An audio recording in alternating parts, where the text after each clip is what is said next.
Result అంటే ఫలితం. మనలో చాలామంది ఏదైనా పని చేసేటప్పుడు ఓ మంచి రిజల్ట్ ఎక్స్‌పెక్ట్ చేసి ఆ పని ప్రారంభిస్తాం.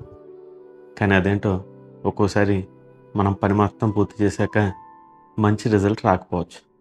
అప్పుడు మనం చాలా డిసప్పాయింట్ అయిపోతాం. కానీ ఒక్కసారి ఆలోచించండి. ఒక పని చేసాం. దానికి అస్సలు రిజల్ట్ రాలేదు. ఇప్పుడు మనం చాలా డిసప్పాయింటెడ్‌గా ఉన్నాం. ఇప్పుడు మరలా మీకో పని అప్పగిస్తే మీరు చేయగలుగుతారా? మీ సంగతేమో నాకు తెలీదు కానీ, ఒక పనిలో డిసప్పాయింట్‌మెంట్ వచ్చినప్పుడు, నా వరకు నేనైతే మాత్రం ముందుకెళ్ళడానికి చాలా ఆలోచిస్తాను. ఎందుకంటే, నేను ఎక్స్‌పెక్ట్ చేసిన రిజల్ట్ ఆ పనిలో రాలేదు కాబట్టి, బహుశా అది నాకు సంబంధించిన పని కాదేమో అని మనం అందరం కూడా సాధారణంగా ఒక కన్క్లూజన్‌కి వచ్చేస్తాం. కానీ మీకు తెలుసా? దేవుడి పనిలో మాత్రం మనం రిజల్ట్‌ని మనం అనుకున్నట్టుగా ఎక్స్‌పెక్ట్ చేయకూడదు. ఎందుకో తెలుసా? ఒక్కోసారి మనం పని చేస్తాం. కానీ రిజల్ట్ సరిగ్గా చూడలేం. ఎందుకంటే మన కళ్ళతో చూసే రిజల్ట్ వేరు. దేవుడు ఆకాశం నుంచి మనుషుల హృదయాలను చూసే రిజల్ట్ వేరు. సో, ఒక్కొక్కసారి మనం పని చేస్తే రిజల్ట్ రాకపోవచ్చు. కానీ దేవుడు మరలా మనకు టాస్క్ ఇస్తూనే ఉంటాడు. ఇప్పుడు మీలో ఎవరైనా, ఇదిగో దేవుడి కోసం నేను చాలా పని చేస్తున్నాను. ఇదిగో పలానా విషయంలో నేను ప్రభు కోసం చాలా ప్రయాసపడుతున్నాను. బట్ స్టిల్ నేను ఏ విధమైన రిజల్ట్ చూడలేదు. సో, ఇప్పుడు చాలా డీప్ డిస్కరేజ్మెంట్‌లో ఉన్నాను. చాలా డిప్రెషన్‌లో ఉన్నాను. నాకేదైనా ఒక మంచి ఎంకరేజ్మెంట్ ఉంటే బాగుంటుంది అనుకుంటున్నారా? దేవుడు నాతో వచ్చి మాట్లాడితే బాగుంటుంది అనుకుంటున్నారా? అయితే వినండి. ఈరోజు దేవుడు మీతోనే మాట్లాడుతున్నాడు. మరి ఈరోజు దేవుని వాక్యదానంతో ప్రారంభిద్దామా?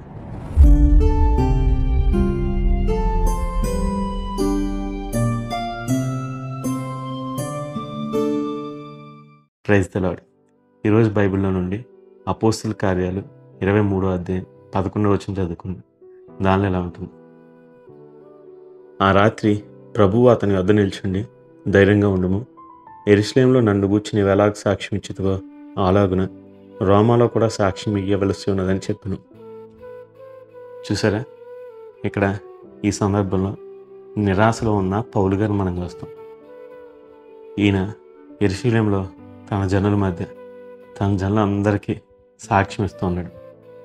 ఇదిగోనయ్యా, ఒకప్పుడు నేను హానికరుణ్ణి, హింసకరుణ్ణి. ఇదిగో క్రైస్తవులు అని పిలువబడిన ప్రతి ఒక్కరిని, ఈ మార్గంలో ఉన్న ప్రతి ఒక్కరిని చాలా క్రూరంగా హింసించాను. ఇదిగో వీళ్ళందరినీ ఇంకా హింసించాలని చెప్పి ఒకసారి పత్రికలు తీసుకుని వెళ్తూ ఉండగా దమస్కు మార్గంలో ప్రభువు నన్ను దర్శించాడు. ఇదిగో ఆ రోజు నుంచి ఈ రోజు వరకు యేసే క్రీస్తుని నేను ప్రకటిస్తూ ఉన్నాను. ఇదిగో లేఖనాలన్నీ ఇలా చెప్తున్నాయి. ఇదిగో మీకు ఇంకా తెలియడం లేదా? ఇదిగో ఆయన మన కోసం వచ్చాడు. మనం ఎదురు చూస్తున్న మెస్సయ్య ఇదిగో యేసుక్రీస్తే అని చెప్పి సువార్త చెప్తూ ఉన్నాడు. ఇతను చెప్పిన సువార్త అన్ని జనుల్లో చాలా చక్కని ఫలితాన్ని ఇచ్చింది. అనేకులు సంఘంలో చేర్చబడ్డారు. ఒక్కొక్క స్థలాల్లో కొన్ని సంఘాలు ఏర్పడ్డాయి. కానీ అదేంటో తన ప్రజలు, ముఖ్యంగా యూదులు, యేసుక్రీస్తు ప్రభువుని ఎరగాలని, రక్షణ పొందాలని ఇతను ప్రయాసపడుతూ యెరూషలేములో సాక్ష్యం ఇచ్చినప్పుడు వాళ్ళు ఇతని సాక్ష్యాన్ని అంగీకరించలేదు. పోగా తిరిగి ఇతన్ని చెరసాలలో పెట్టేశారు. ఇప్పుడు ఒకరోజు రాత్రి ఆ చెరసాలలో ఉండి పౌలు గారు బహుశా చాలా డిస్కరేజ్మెంట్లో, నాకు ఏ రిజల్ట్ రావడం లేదు, ఇక నేను ముందుకు వెళ్తే ఈ పనిలో సక్సెస్ వస్తా లేదో కూడా తెలియడం లేదు అని చెప్పి బహుశా అతను ఏమైనా డిస్కరేజ్మెంట్లో ఉండి ఉంటారు. సో, ఇప్పుడు నాకేమైనా ఒక ఎంకరేజ్మెంట్ ఉంటే బాగుండును అని బహుశా మనసులో అనుకుంటూ ఉండి ఉంటారు. సరిగ్గా అలా అనుకుంటున్నప్పుడే యేసుక్రీస్తు ప్రభు వచ్చి ఆ రాత్రి అతని పక్కనే నిల్చున్నానంటే అదే ఇక్కడ రాయబడింది. ఆ రాత్రి ప్రభు వచ్చి అతని పక్కన నిల్చుండే అని చెప్పి. సో, గుర్తుపెట్టుకోండి, మీరు ఈరోజు అదే రాత్రిలో ఉన్నారా? అదే చీకటి, అదే డిప్రెషన్, అదే డిస్కరేజ్మెంట్. నేను చాలా ప్రయాసపడుతున్నాను కానీ ఫలితం లేదు, గుర్తింపు లేదు, ఇది ఎంత చేస్తున్నా సరే నాకు ఫలం రావడం లేదు అని చెప్పి బాధపడుతున్నారా? అయితే వినండి, ఈరోజు ప్రభు మీ పక్కనే నిల్చున్నాడు. మనం కష్టాల్లో ఉన్నప్పుడు, బాధల్లో ఉన్నప్పుడు, ఓటంలో ఉన్నప్పుడు మనల్ని అందరూ విడిచిపెట్టి వెళ్ళిపోతారు. కానీ మనల్ని ప్రేమించేవారు మాత్రమే మన పక్కన ఉంటారు. సో, ఇక్కడ పౌలు గారి నిరుత్సాహంలో, రిజల్ట్స్ లేని ఆ ఓటంలో యేసు ప్రభు అతను పక్కన నిల్చున్నారట. దీన్ని బట్టి ఆయన ఒక విషయం చెప్తున్నాడు. పౌలా, నేను చాలా ప్రేమిస్తున్నాను. అది ఆ రాత్రిలో నిల్చున్నారంట. అలాగే ప్రభు ఇంకో మాట చెప్తున్నాడు. పౌలా, ధైర్యంగా ఉండు. నువ్వు యెరూషలేములో చెప్పిన సాక్ష్యం చాలా బాగుంది. అవును, ప్రభు పౌలు గారి పనిని ప్రశంసిస్తున్నారు. నువ్వు చాలా చక్కగా చేసావు. నువ్వు నాకు నచ్చావు. నీ సాక్ష్యం బాగుంది. ఇలా ప్రశంసిస్తేనే ధైర్యంగా ఉండమని చెప్తున్నారు. సో మీలో ఎవరో కూడా రిజల్ట్ని చూసి ఇంక ఇది అవ్వడం లేదనుకోకండి. దేవుడు ఎప్పుడు రిజల్ట్ని కాదు, మన పన్నే చూస్తాడు. నువ్వు ఎంతవరకు నీ హృదయం పెట్టి పని చేస్తున్నావు, నీ హృదయంలో ఎంత ఆశ ఉంది, దేవుడు రాజ్యాన్ని విస్తరింపజేయాలని నీలో ఉన్న ఆశ ఎంత, అది మాత్రమే ప్రభు చూస్తాడు. రిజల్ట్స్ సంగతి దేవుడి మీద వదిలేండి. ఆయన తప్పకుండా ఒక రోజు ఫలం దయచేస్తాడు. ప్రభువునందు మీ ప్రయాసార్థం కాదు. అయితే ఇప్పుడు మీ పని ముందుకు సాగిపోవడం. ఎందుకంటే మీ పక్కన ప్రభు నిల్చున్నాడు.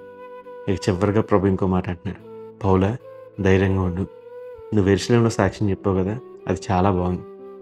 ఇప్పుడు ఇలాగే నువ్వు వెళ్ళి రోమాలో కూడా సాక్ష్యం చెప్పాలి అని చెప్పి ప్రభు పౌలు గారికి ఇంకో టాస్క్ ఇస్తున్నాడు.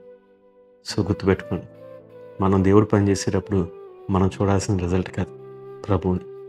ఆయన విశ్వాసానికి కర్త, దాన్ని కొనసాగించేవాడు. అందుకనే ఆయన మనకిచ్చిన ఈ పందెపు రంగంలో ఆయన వైపు చూస్తూ ఓపికతో ముందుకు పరిగెత్తుకుంటూ వెళ్ళిపోవాలి.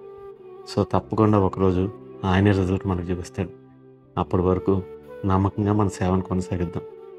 ఈరోజు డిప్రెషన్లో, డిస్కరేజ్మెంట్లో రిజల్ట్ లేదు అని చెప్పి బాధపడుతున్నారే, అయితే దేవుడు నేరుగా మీతోనే చెప్తున్నాడు. మీ పక్కన నిల్చుండి మిమ్మల్ని ప్రేమిస్తున్నానని చెప్తున్నాడు. మీరు ఎప్పటి వరకు చేసిన పనిని ప్రశంసిస్తూ ఉన్నాడు. ఇక ముందు చేయబోయే పనికి దేవుడు మీకు ఒక సూచన ఇస్తున్నాడు. సో ఇక నుంచి డిస్కరేజ్ అవ్వకండి, ముందుకు వెళ్ళండి, దేవుడు పని చేయండి. తప్పకుండా దేవుడు మీకు సహాయం చేస్తారు. అలాగే తప్పకుండా మీరు ఆయన మహిమను చూస్తారు. God bless you.